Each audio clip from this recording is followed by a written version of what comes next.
I'm Jackie. And I'm Ashley. Welcome to the Witching Hour. The Witching Hour is a little extension of Dumb Witch Club where we give you a witchy quickie. A witchy quickie is where we take a big topic, we break it down into bite-sized pieces, and we have a little sip of something to drink. Okay, what do we have here? Oh, that was an evil laugh. This is so pretty. It's called Open Skies Rosé. It says California 2021. California. Knows how to party. That's right, and knows how to whine. Yeah. Not W-H-I-N-E. Sometimes. Well, we know how to whine about a lot of things. It's too cold. It's too hot. It is too cold. It is too cold today. And then it's going to be too irritated. hot. It's all real. Okay, let's give it It's a very pretty color. It is. It's a nice pink. It smells like wine. That is not helpful. It's not at all. I'm not the helpful one. If this is the first witching hour you've watched, I'm not the helpful one, okay? She's very helpful, just not about wine. Interesting. This is... I just only know the basics, too. Don't act like I know a lot. This is a little bit tart. I would say it has like a cherry kind of flavor. It is cherry-ish. It has an interesting mouth feel. Don't say mouth feel. That's a term! I know. That's a wine term. I don't like it. It does. It kind of feels like syrup in my mouth. It does. It's not super like light and refreshing. It's a little bit more punchy. It's darker, so it has more red. It has a darker color. Yeah, it probably has more red. Look at her. I know. Spitting facts. She's over here trying to act like she doesn't know anything. It's good, though. I could see this being your second bottle by the pool. Yeah. First bottle, you need something a little lighter, a little crisper. But it's definitely has a nice taste, and I could see this going good with, like, a cheese platter, too. Oh, that would be good with cheese. It doesn't taste like cheese like the other wines. No, that was a weird sour wine. Mm-hmm. And there's no description. There's nothing to help us. We're just going off. But I would say it has, like, a cherry kind of berry flavor. And that would be really good with a charcuterie board. Totally. Which... huge charcuterie board. So girl. Yeah, let's do that. Okay. But before we do, let's answer the question. That's right, we're recording a show. Our topic today is, what are some alternatives to white sage? Yeah, and why do we need alternatives to white sage? Correct, that's the first point. So what's the answer? Well, the first point is because white sage is a medicine that belongs to the First Nations, indigenous people to California. So it's a very ancient practice to them, and it's important that we let them have that and do not over-harvest that plant or use it for ourselves if we are not in that culture, because it's very sacred to them.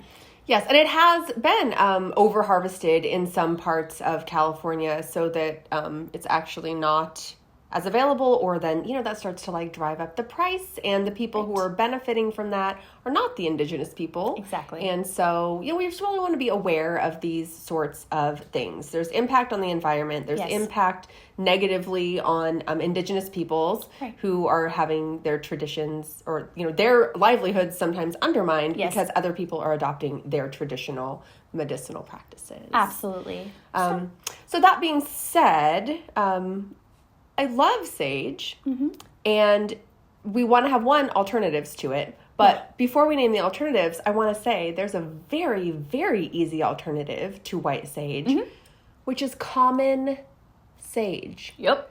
That you can buy in the grocery store in the spices section. And you can also burn that, and it still smells like sage. And the way that it's harvested and produced does not have this impact on First Nations peoples. Absolutely. So that's a very easy, barely alternative, because you still get the smell. If you like that smell, you still get the feeling of it. And along those same lines, you can grow your own sage if you have a garden or have room for that. And then you're not impacting the environment. You're not impacting people in those same ways. Yeah, exactly. That's good. Yeah. Quick swap out. Yeah, there's all kinds of things. I wrote a couple of them down. Lavender is something that you can use. Yeah, because there are yet other alternatives to sage. Yes. Period. Such as lavender. Yes. Lavender. Cedar. Yes. And they sell them kind of, I see it a lot like bundled, sort of the same as if you would, buy like a sage, like a smudging stick. They have cedar ones. Yes. Rosemary is something that I like to use if I'm doing like a smoke cleansing. Definitely.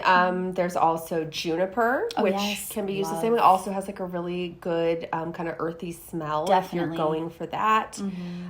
There's also incense, which you can even get sage scented incense. you can. If you are looking to replicate that specific kind of atmosphere. Yeah.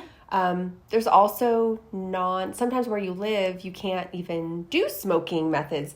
And so also just to say, white sage and all of what we're talking about are used to cleanse energy and clear energy from your space. And so there's always ways to do that don't even involve smoke or burning anything. If you don't even have access to that at all, there's always like crystals and salt and other things that we've talked about in more detail in other episodes. So yes, we have. So check them out. And